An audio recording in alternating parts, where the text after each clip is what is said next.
All right, you lot. Okay, you lot. So in this video, we're going to be discussing the divine feminine energy, and how powerful the divine feminine energy is.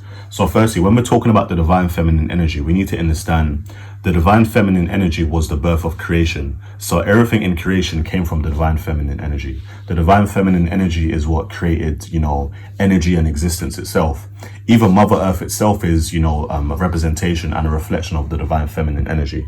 So your divine feminine energy is linked into your heart chakra, which is obviously your love frequency, and obviously the embodiment of, your compassion and your healing energy, your love energy, which is located in the heart, which links towards, which basically balances out each energy within you, which creates, balance, and it creates creation. Then you have your sacral chakra, which is obviously linked towards sexual energy, and that's creation itself. So sacral chakra, which is linked towards sex, which is linked towards creation. So this is also a reflection of your divine feminine energy as well. So this is very, very powerful. So now let's look at the different types of divine feminine energies that you can connect with. Firstly, you have the Mother Earth energy, as you can see from this image right here. The Mother Earth energy, where when you're connecting with your divine feminine energy, and what you must understand about the divine feminine energy is it's linked towards compassion and the connection of everything in existence. Because remember, I told you when I just said Mother Earth is a representation and a reflection of the divine feminine energy, because Mother Earth is very, very feminine energy. And as you can see right here, Mother Earth, that's the reason why they call it Mother Earth. They call Earth Mother Earth or Mother Gaia because Mother itself is feminine. So Earth itself is the creation of feminine energy. So when we look at this energy field, and when we look at this realm and this Earth field of, Earth itself and this planet, everything you see, nature, the animals, it is all reflection of the feminine energy that created it into existence. So this simply means the first ever being in existence was the feminine energy that created everything. So let's look even further, right? We're going to look at Ma'at, because as you can see, the laws of Ma'at, which is obviously a deity in ancient Kemet, teaches you all about the divine feminine energy and how to honor and respect the divine feminine energy. And as you can see, there's laws and principles here, to not to sin, basically meaning don't sin, don't steal,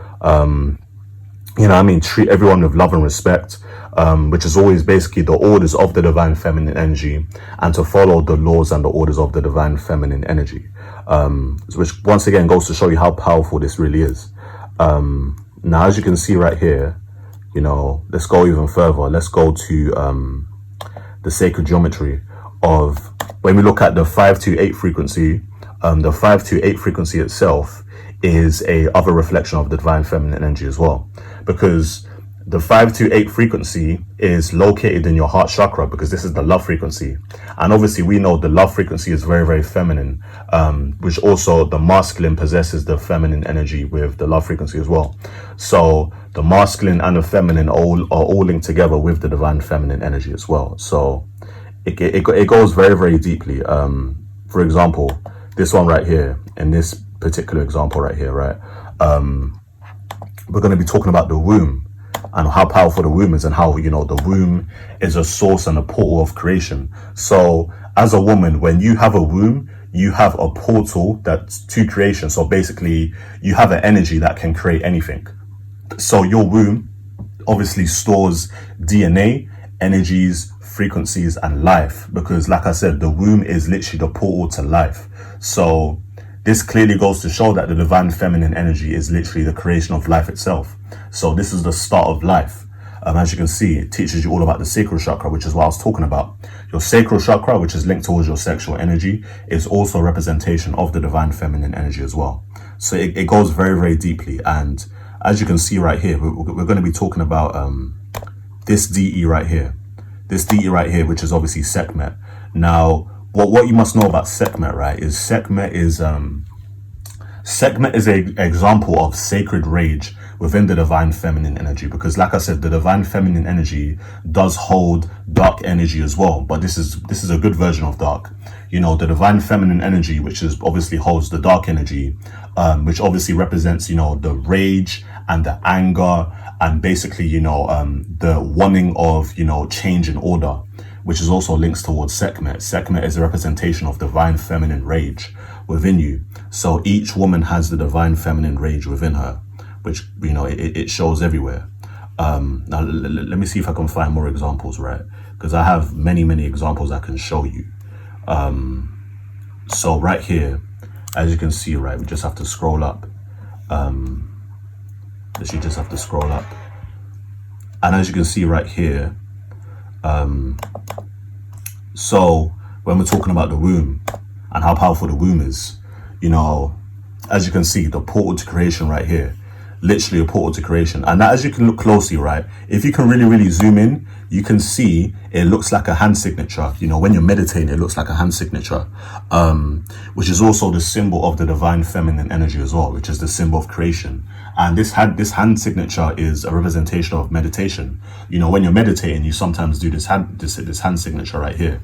So when we actually look at this and how we know this is connected towards the womb is when we're able to understand, okay, you know what, this actually does all link up towards spiritual energy, which is very, very spiritual energy. So the divine feminine energy is very, very spiritual itself. Now let's look at Kemet, because Kemet talks a lot about this as well. When we look at ancient Kemet, I follow the laws of Kemet. And when we follow the laws of Kemet, right, we can clearly see, they would always be protecting the queen. And they would always be worshipping and protecting the queen because they knew how powerful the queen was. In ancient history, which is particularly ancient Kemet, the queen, which is obviously the goddess, we call them the goddess, they were always worshipped because we knew how powerful the goddess was. We knew how powerful the woman was. So women in history used to be worshipped in ancient Kemet. And ancient Kemet was a very, very spiritual practice because we knew how powerful, basically our ancestors in ancient Kemet knew how powerful the feminine energy was. We knew how powerful the divine feminine energy was, and we looked at them as queens, and we would protect them on our thrones. So we would protect the queens, and we would have thrones for them. Like we had thrones, and we used to worship them, and we used to honor them because we knew the divine feminine energy itself was to be respected because it is the creation, and it is the portal, and it is the start life to creation itself. So this goes very, very deeply. It goes very, very deeply. Once again, this is all part of the divine feminine energy as well. Let's go even further. Let's look at this real quick. If we're able to look at this right, I'm able to see. Once again, scrolling,